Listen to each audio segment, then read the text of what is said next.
Pues vamos a ver, jóvenes, entonces el día de hoy vamos a ver uno de los sistemas de comunicación que más se utiliza en lo que es el mundo de los microcontroladores. Vamos a ver un protocolo muy famoso que es el protocolo I²C y nos vamos a basar en un texto muy famoso. Ahorita les doy la referencia al final, ¿no?, de la clase. Y vamos a utilizar este bus para comunicarnos principalmente con dispositivos que se tengan que interconectar con microcontroladores o sistemas digitales. Y ese es el famoso bus I²C.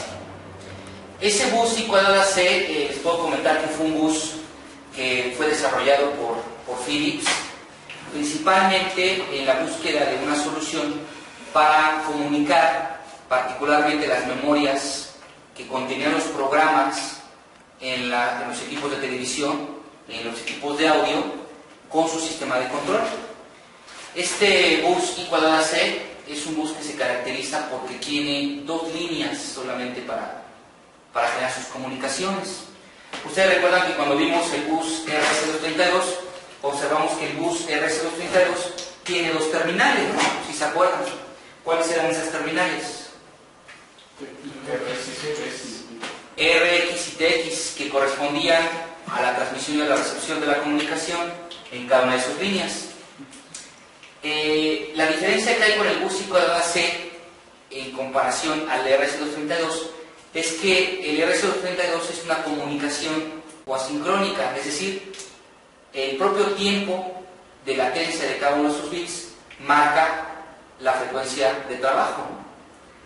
En el caso del bus I²C, resulta que es un bus tipo síncrono.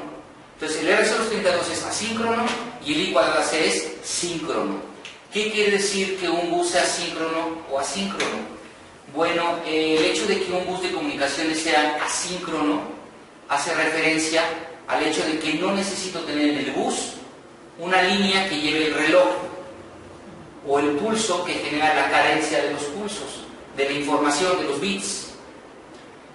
¿Y qué quiere decir que sea una comunicación síncrona?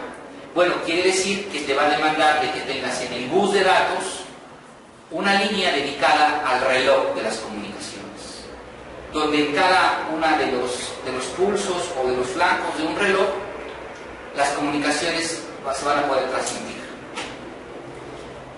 El bus I²C, en comparación al bus RS232, es un bus que además solamente responde a las comunicaciones que llamamos half duplex. Es decir, el bus I²C es un bus que solamente me permite transmitir o recibir en un momento a la vez. Si yo quiero transmitir en full duplex, en I²C, la verdad es que no lo puedo hacer, pero puedo emular que lo hago controlando los tiempos de rapidez y los tiempos de acceso a los dispositivos.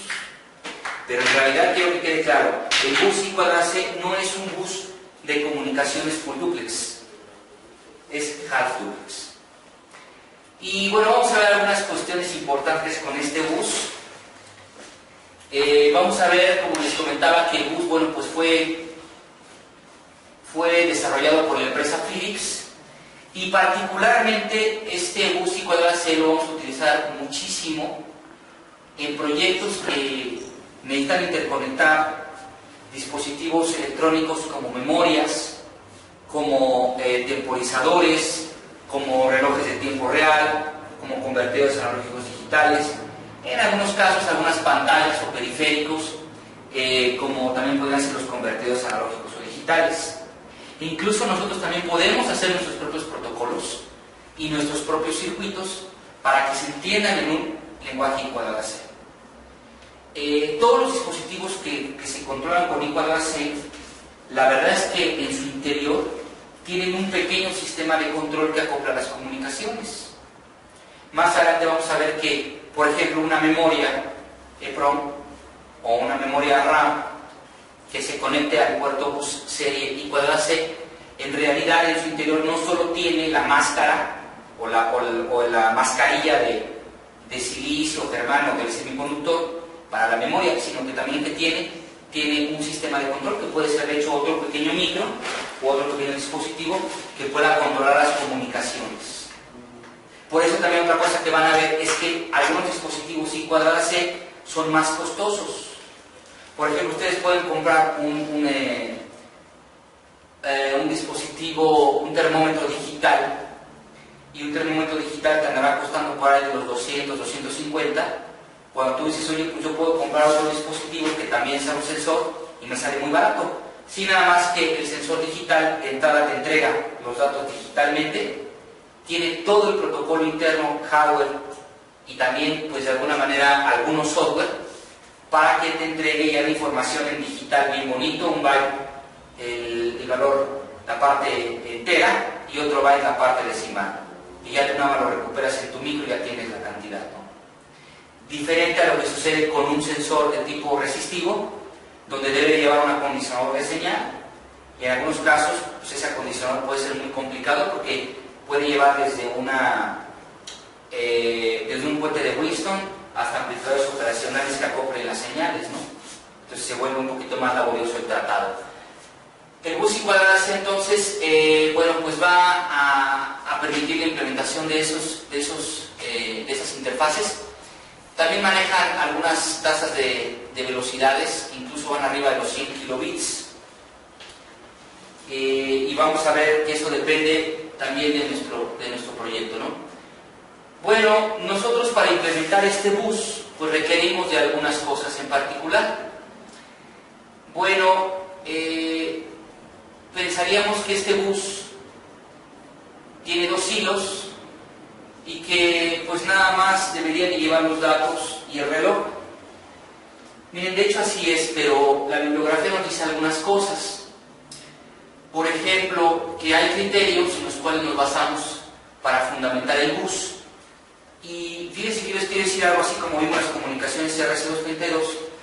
Quiero comentarles que, como sucede en todas las comunicaciones, miren, las comunicaciones digitales no solo son software, o sea, también es hardware. Cuando hablemos de comunicaciones, pues implica implementar el sistema con hardware y software. Va a haber circuitos que manejen el protocolo, pero también va a haber un hardware para intercambiar esa información. Aquí nos está comentando el autor que el I²C pues es un bus serie que está formado por 2 hilos. Estos se pueden conectar o pueden conectar a los dispositivos mediante un hardware que generalmente es muy simple y que es un hardware que ya viene incluido en los dispositivos. Aquí, por ejemplo, en el curso vamos a ver convertido analógico digital, vamos a ver el convertidor de temperatura, el RTC, que es un Real Time Clock, que es prácticamente un calendario digital. Vamos a ver un expansor de bus y bueno, vamos a ver varios elementos. Bueno, estos hilos van a producir las comunicaciones a través de los elementos, transmitiendo bit a bit. Vamos a tener prácticamente 2 líneas de señal que controlan las comunicaciones. El bus I²C responde a una configuración que le llamamos AND cableada, como la operación lógica AND. Vamos a ver ahorita cómo funciona esa parte. De entrada, pues les empiezo a decir que el hardware tiene 2 líneas de comunicaciones, que son una rotulada con las letras SCL, que corresponde al reloj de sincronía, y otras relacionada con las letras SDA, que corresponde a los datos por donde van a transmitir la información. Entonces, pues como ya se dieron cuenta, al igual que el RC232, el protocolo I²C es una comunicaciones de tipo digital serial y que se transmite bit a bit. Vamos a ver que tiene 2 resistencias de pull-up. Estas 2 resistencias nos van a ayudar a mantener las líneas siempre en estado lógico 1. Ahorita vamos a explicar cómo funciona eso, pero digamos que es la manera en la que nosotros vamos a entender que el bus está libre. Cuando ustedes hacen comunicaciones, por ejemplo, cuando hacen una llamada telefónica, ¿cuál es el protocolo que ustedes siguen para hacer una llamada telefónica? Descuelgas, ves si hay línea y marcas, ¿no? Correcto. De entrada, pues agarras el teléfono, descuelgas y observas si hay línea. Alguien puede decir, bueno, pues marco el número, pues sí, pero ni siquiera sabes si hay línea. En estos sistemas sucede algo parecido. Nosotros necesitamos conocer si el bus está ocupado o no. Todos los elementos que estén conectados a este bus reconocerían que el bus está libre cuando las dos terminales estuviesen en uno. Entonces puede reconocer que están libres y que el bus lo pueden utilizar. ¿Correcto? Vamos a ver que los dispositivos conectados al bus I²C mantienen un protocolo de comunicación de tipo maestro-esclavo. Otra cosa que también tenemos que ver de este tipo de comunicaciones es que cuando tenemos una comunicación maestro-esclavo, quiere decir que alguien tiene que coordinar las comunicaciones. Cuando nosotros conectamos dispositivos con RC232, ¿qué pasaba? Que cualquiera de las dos terminales que mandara información podía recibir al mismo instante. Incluso podía escribir al mismo tiempo y las comunicaciones podían pasar al mismo tiempo. Aquí no sucede lo mismo. Aquí lo que necesitamos es tener un maestro el cual gestione las comunicaciones. Otra cosa que es muy importante que ustedes no deben olvidar es que el maestro es el que gestiona las comunicaciones y las inicia, pero además es el que genera el pulso de señal de reloj. También les puedo comentar que el I²C es un protocolo que puede ser multimaestro. Puede haber varios dispositivos que puedan tomar el poder de la comunicación. Claro, para eso hay un protocolo también para quitarle el mando al otro maestro. Si ustedes llegan con algún lector y llegan y se conectan al sistema, pues lo que querríamos tal vez es que este sistema que tenemos nosotros gobierne por sobre el que está en la máquina. Entonces yo puedo llegar con un sistema y quitarle el control al dispositivo maestro de la máquina y tomar el control con mi equipo de prueba. ¿Sí? Bueno, entonces estos dispositivos se controlan como maestro-esclavo. Las funciones del maestro y del esclavo se diferencian en, como les decía, el circuito maestro pues inicia y termina la transferencia de información, además de que controla la señal de reloj, y normalmente, o pues por lo general, siempre es un microcontrolador. Ingeniero, una pregunta. Sí. Perdón por interrumpir. No, está bien, está bien. Bueno, se supone que en este caso, por ejemplo, la máquina es el maestro, nuestro circuito es el esclavo. O sea, dice que hay manera de cambiarlos, que mi circuito sea maestro y que la computadora sea esclavo. En el mismo tiempo, o sea, al mismo tiempo es programando, por ejemplo, eso. Se programaría que en un determinado tiempo, o que por ser un cierto bit o algo, yo tome el control de él, o tiene que ser anexado. Ajá. Bueno, mira, en primera no sería una computadora. Sea en este caso mismo, ¿no? Sería un circuito, quizás probablemente un microcontrolador. Y digo que todos ven desde aquí, ¿no? ¿Se alcanzan a observar? Cuando yo digo que puede ser multimaestro, hablo de que tú puedes tener aquí un microcontrolador, y de hecho este microcontrolador pues es el máster, y este microcontrolador máster podría estar conectado a una PC. O sea, ese es un detalle muy fino. La verdad es que si yo me quiero comunicar con I²C una computadora, nunca lo voy a poder hacer. ¿Por qué? Porque son dos protocolos distintos. Yo no puedo hacer que la computadora que habla 232 hable I²C. No se va a poder. Entonces, una primera aclaración es que no puedo conectar I²C a la PC. Tiene que haber a fuerzas un intermediario que haga esa traducción. Y ese es un microcontrolador. Lo que estamos diciendo es que tú al bus I²C le puedes conectar cualquier componente, obvio, que hable I²C, ¿no? Obviamente son elementos y circuitos integrados que manejan I²C. Pero que a lo mejor tú puedes llegar y esto, entiéndase que esto es una máquina. Y me refiero que es el sistema de control. Si tú tuvieras un equipo electrónico que llegue y reconfigura los parámetros de la máquina, tú podrías llegar con un aparato de medición, de ajuste, como le quieras llamar, que tenga sus botoncitos, su display, lo que sea, y entonces llegues y te conectes a la máquina. Si te conectas a la máquina, pues idealmente lo estarías haciendo por un puerto, por un bus I²C, por ejemplo. Cuando haces esto, este dispositivo, que en su interior también tiene un microcontrolador, se convierte en otro máster. Y lo que tú querrías es, si vas a alterar las condiciones de memorias, de parámetros, porque quieres calibrar ajustes en las máquinas, entonces, al paso del protocolo y las señales, va a existir un protocolo para que éste le quite el control a este. Y entonces, este funja como un maestro principal. Entonces, obviamente ahí, pues ya atrás hay muchos detalles más, pero incluso el software de la computadora podría mandar un mensaje que diga sistema de control principal o sistema de ajuste, calibración conectado.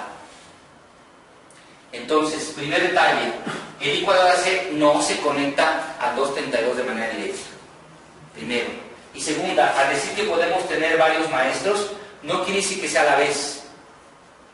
Tiene que ser uno a la vez, pero puedo tener varios. Pero hay un protocolo para quitarle el mando a este. Y eso se da en señales. No sé si contesté la pregunta. Sí. ¿Sí? ¿Seguro? Sí. Bueno. ¿Sí quedó claro? Sí. ¿Para todos? Y en este caso, nada más existiría un intermediario como el microcontrolador o diferentes dispositivos. Diferentes dispositivos. Mira, por ejemplo, nosotros no podemos hacer que una computadora hable I²C. No lo podemos. Yo tengo que traducirlo. Pero aquí puede ser un microcontrolador, puede ser un microprocesador, puede ser cualquier otro dispositivo genérico que pueda producir la señal. Por ejemplo, pueden ser esas plataformas ya hechas de hágalo usted mismo, ¿no? Estas de Arduino, Raspberry, Parallax, Basic Stamp, PICAP, todo esto, lo puedes utilizar.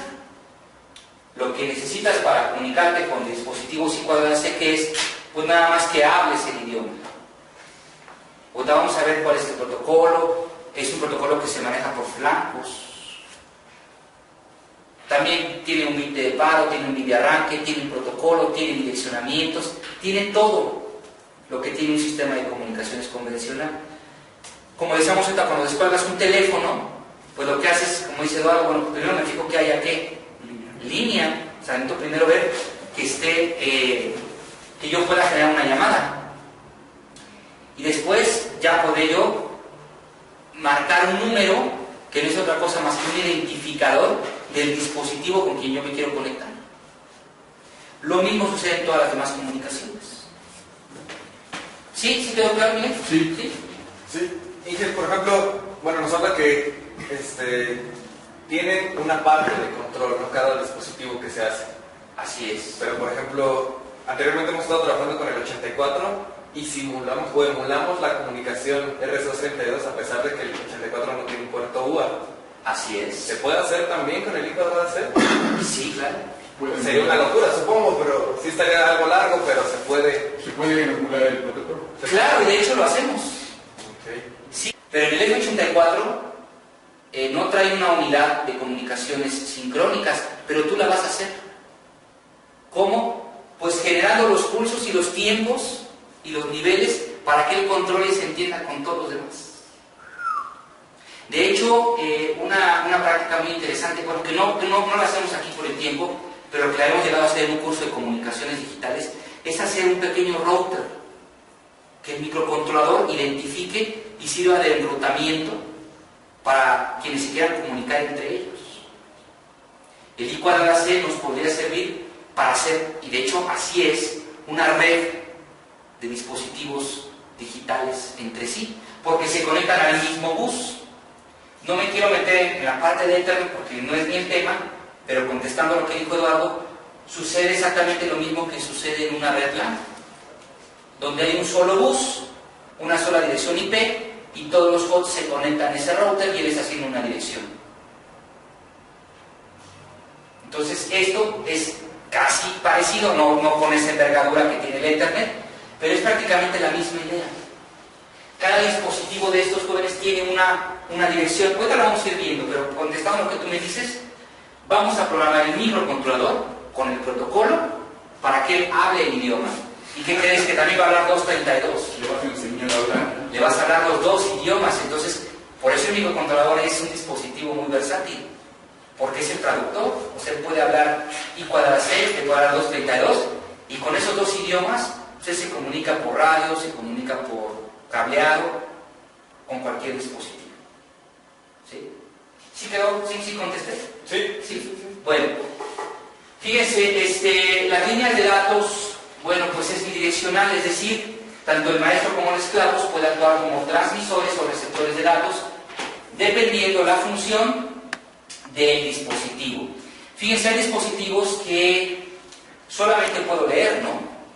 Por ejemplo, una memoria de estas que le llaman OTP, o bueno, una memoria cuadrada ROM, por ejemplo. ¿Qué puedo hacer con una memoria cuadrada ROM? La puedo escribir y la puedo leer, es decir, la información puede ir del maestro al dispositivo o del dispositivo al maestro. En ese caso existiría una comunicación bidireccional, pero quiero dejar bien remarcado eso, no es al mismo tiempo. Las comunicaciones en I igual a C tienen su tiempo, eso hay que entenderlo. También pues hay dispositivos, por ejemplo un display, pues en los cuales solamente estos dispositivos tienen que recibir datos y por tanto pues el microcontrolador solamente tendrá que transmitir.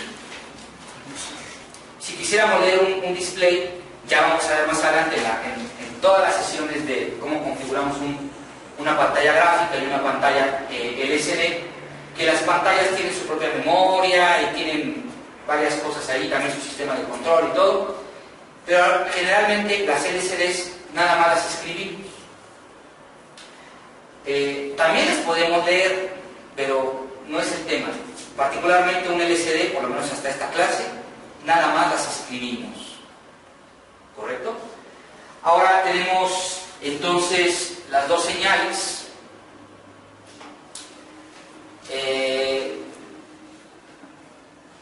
Bueno, tenemos que decir que cada dispositivo que se conecta al bus es reconocido con una única dirección. El resto de los circuitos conectados. ¿Qué quiere decir esto? Miren, esto es como una llamada telefónica, insisto.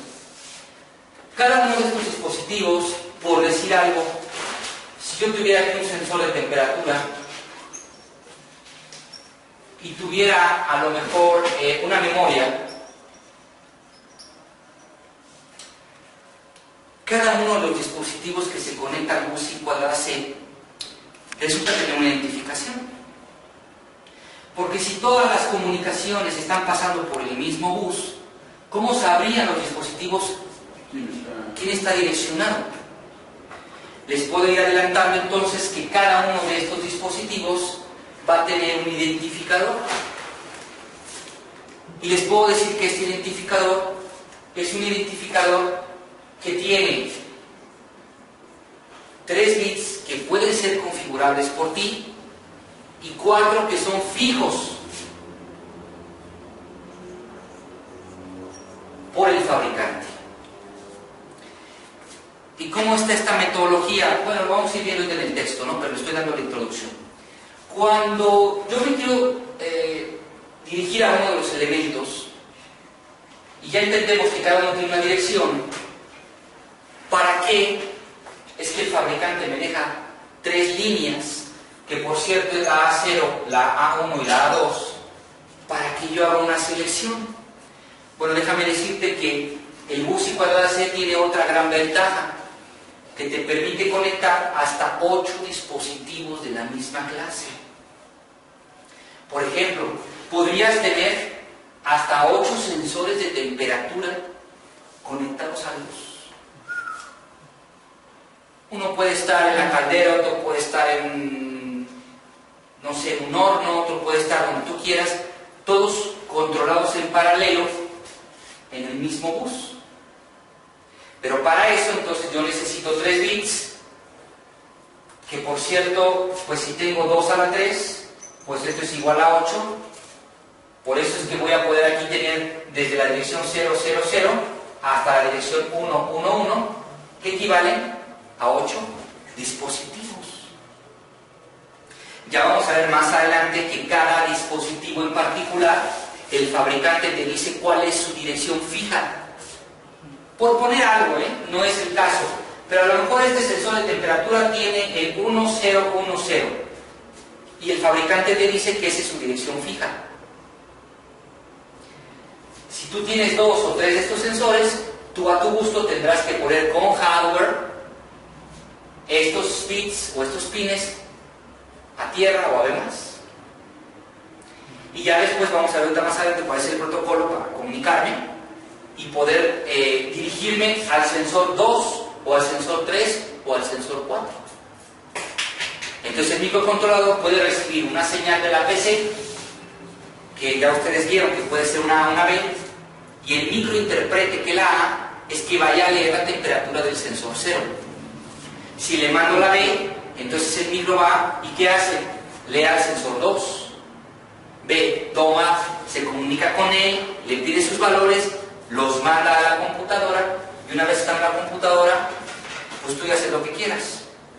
Los mandas graficar, lo mandas a una base de datos, lo mandas en una carátula o lo pones en un display, como quieras. Pero bueno, las comunicaciones I²C entonces pueden conectar hasta 8 dispositivos. Tienen generalmente un direccionamiento fijo que lo da el fabricante y yo puedo configurar sus líneas de dirección. Son unos otros. Dijo que son 8 iguales y podrían ser otros 8 diferentes si tienen, por ejemplo, alguna dirección fija diferente. Claro, correcto. Sí, si ahora yo tengo esta memoria y esta memoria tiene el identificador 1101, yo puedo tener hasta 8 memorias de ese tipo. Ahora, hay expansores de bus que te permiten incluir otras 8. O, si tú tienes una necesidad de tener muchos sensores, entonces puedes con un micro hacer un tipo router, donde vaya escalando y el micro, pues te estoy diciendo que tú necesitas dos líneas para cada puerto, ¿no? El microcontrolador que estamos manejando, pues tiene 13. Poder hacer que un microcontrolador estuviera gestionando 4 pequeñas como subredes. ¿Sí? Sí. O sea, sucede lo mismo que con... Fíjense que este protocolo es uno de los más apegados o el más apegado a lo que es el comportamiento del protocolo Ethernet. Utiliza también un bus único, porque sucede también lo mismo con el protocolo Ethernet. Fíjate una cosa interesante, no sé si ya te diste cuenta, pero todo lo que está caminando o corriendo por el bus I²C, ¿qué crees? Que todos lo escuchan. Nada más que va a contestar el que ¿a quién va? O sea que en un momento dado, claro, eso es un caso aislado, pero bueno, podría ser que alguien llegara a un sistema donde hay un I²C y yo pueda llegar con un dispositivo, un micro, que lo conecte al bus y pueda estar observando todas las transmisiones y lo que está sucediendo en todo el puerto. Los chismosos. Ponerse chismosos ahí a ver, ¿no? Bueno, cada dispositivo entonces conectado al I²C reconocido como por una única dirección que lo diferencia del resto. Los dispositivos compatibles con bus I²C suelen llevar 2 o 3 pines, lo que ya les había comentado, para poder modificar esa dirección. De modo que el diseñador puede evitar que un mismo diseño haya 2 o más esclavos con la misma dirección. Pues sucede lo mismo que sucede en las funciones matemáticas, ¿no? No puedo tener 2 elementos para una misma X, ¿no? Entonces aquí igual, yo no puedo tener 2 dispositivos con la misma dirección. Alguien puede decir, bueno, ¿y qué pasa si se me ocurre tener 2 con la misma dirección? Bueno, pues muy probablemente tú vas a gestionar pequeños cortitos por ahí, porque seguramente la información no es la misma. ¿Qué vas a ver? Pues vas a ver basura y seguramente vas a tener nada más problemas en las transmisiones. Pero en un momento dado sí podrías llegar a dañar algunos otros dispositivos. Puede ser un caso aislado, pero de hecho eso no debe de suceder.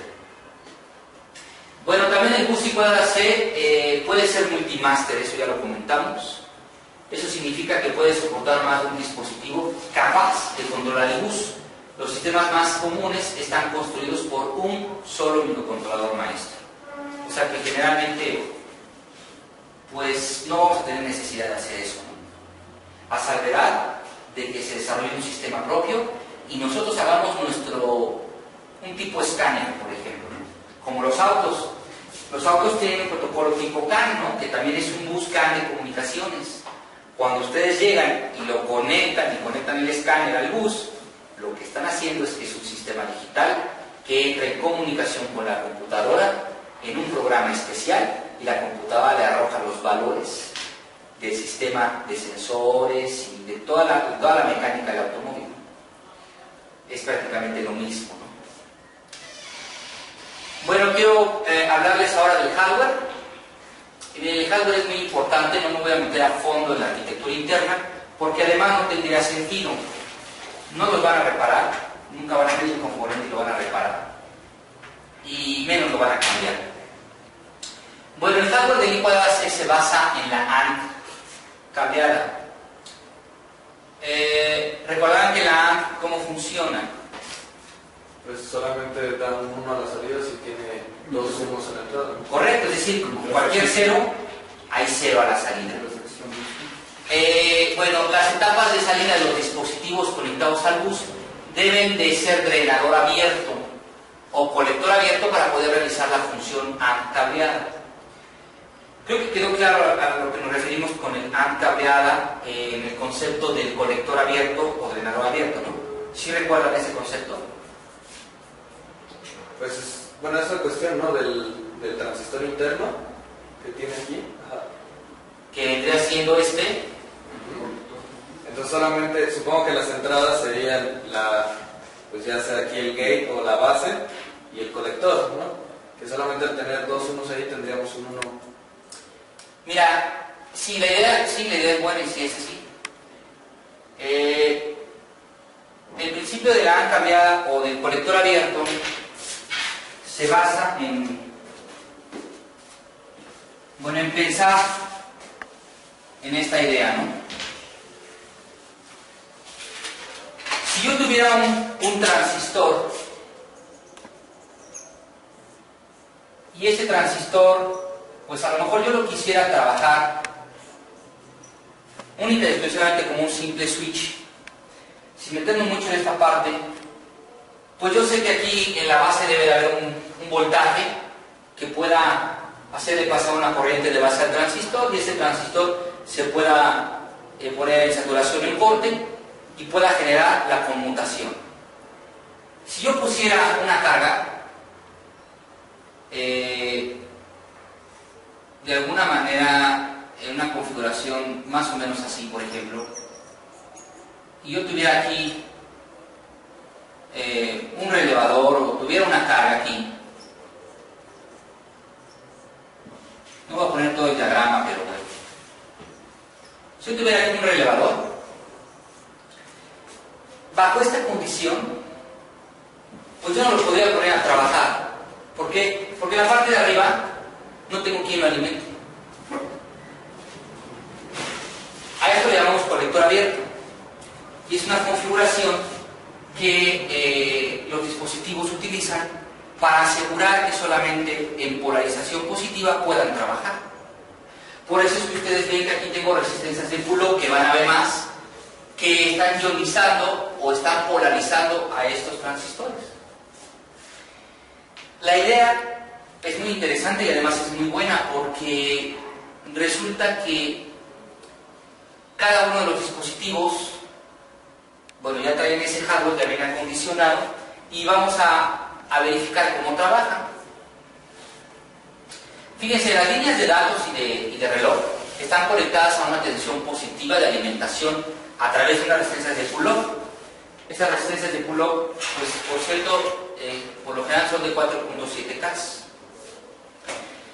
Bueno, dependiendo del estado del transistor de salida, cada dispositivo puede generar o pueden ocurrir alguno de dos casos. Lo que expliqué en aquel lado. Bueno, primero que el transistor esté saturado.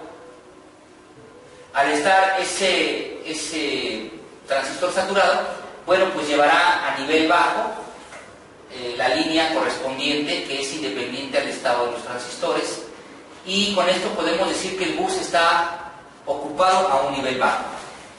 ¿Qué estoy diciendo? Lo que estoy diciendo es que cuando esto se satura, el transistor conduce y hace que el bus se vaya a nivel bajo, con lo que pues se manifiesta que el dispositivo está haciendo uso del bus.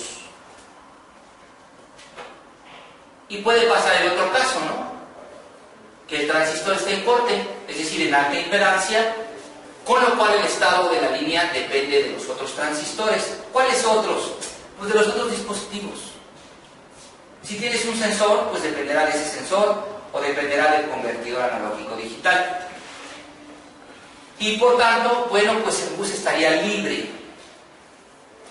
Para que quede un poquito más claro, lo que yo estoy diciendo aquí es que en tu bus de comunicaciones,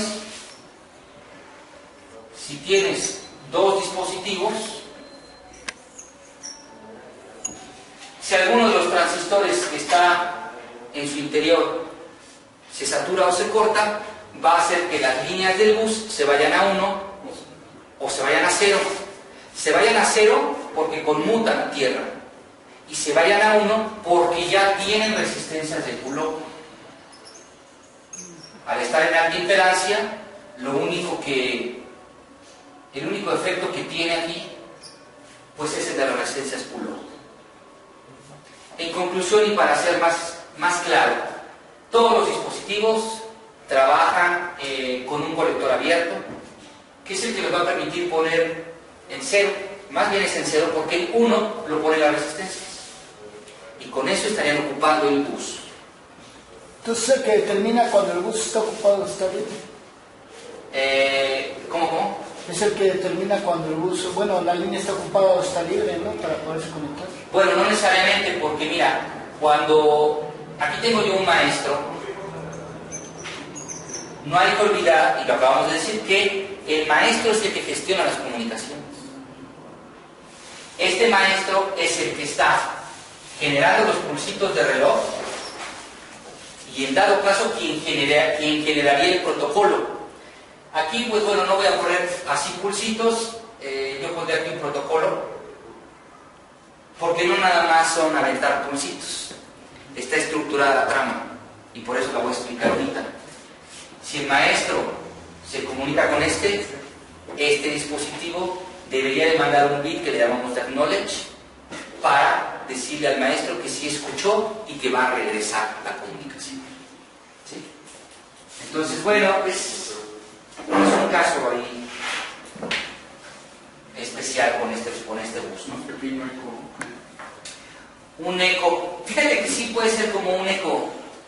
De hecho, esa tramita que les explico, le llaman acknowledge. Y les vuelvo a repetir, ese acknowledge incluso también lo vemos en las comunicaciones Ethernet. Cuando indica, no voy a enviar una trama y regresa. Y regresa. Ahora mándame las 2 o las 3. Exacto. Ese es el acknowledge. Y para eso nos sirve. Viene identificado con el William Stanley. William Stanley y en el de Tannenbaum también. Sí. ¿Correcto? Bueno, entonces, la resistencia de pull-up dice que depende de la tensión de alimentación, de la capacidad del bus y del número de dispositivos conectados. Hay unas tablitas que nos permite manejar. Philips nos da unas tablitas porque, bueno, no va a ser el mismo valor si conectamos 5, 10 o 20, ¿no? O menos, o más. Pero eso lo vamos a ver ya particularmente en cada caso y va a depender de las tablas de configuración de Philips.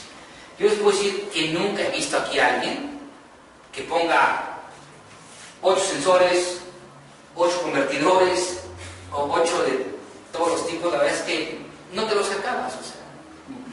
no tiene caso. Que por cierto, así como un brevario, les puedo decir que el RTC, que es el Random Clock, solamente podemos conectar uno. El RTC trae una dirección completa, fija de fábrica. Y parecerá curioso, pero pues es que, ¿para qué quieres dos calendarios en un sistema electrónico? O sea, pero bueno. Uno para llevar mi cuenta de cuándo va a tronar, ¿no? Bueno, pero ahí mismo estaría embebido, ¿no? Ya lo vamos a ver más adelante cómo trabaja el RTC. En realidad, bueno, fíjense, podemos transmitir datos por el bus a una velocidad máxima de 100 kilobits por segundo. La verdad es que hay una más alta, que se va todavía como para el orden de los 4 megas. Pero el estándar es de 100 kilobits por segundo. Que si hacemos cuentas, ¿a cuántos bytes opera? Serían 100.000 bytes por segundo. No, son 100 kilobits. O sea, habrá que dividir 100.000 entre 8, ¿no? O sea, que saldría más o menos a 200, ¿qué? ¿Cuánto nos saldría?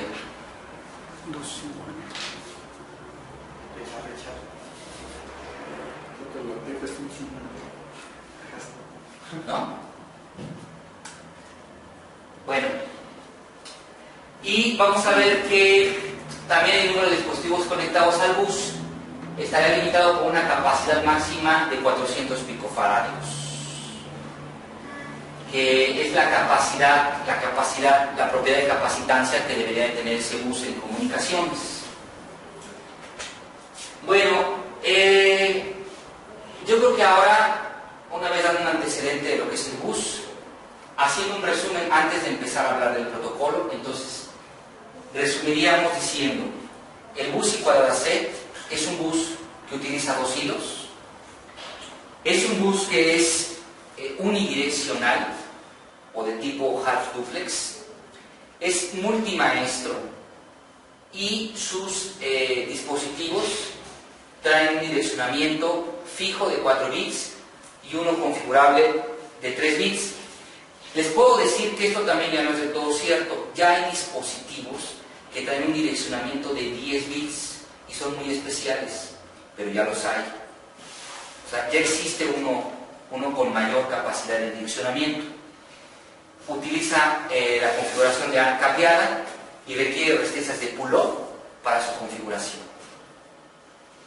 Puede operar en una velocidad estándar de los 100 kilobits y debe de, más o menos trabajar con una capacitancia de 400 picofaradios en el bus de comunicaciones. Bueno, esas son las características generales que tiene ese bus de comunicaciones. Pero bueno, ahora vamos a ver el protocolo. ¿Cómo se comunican entre sí?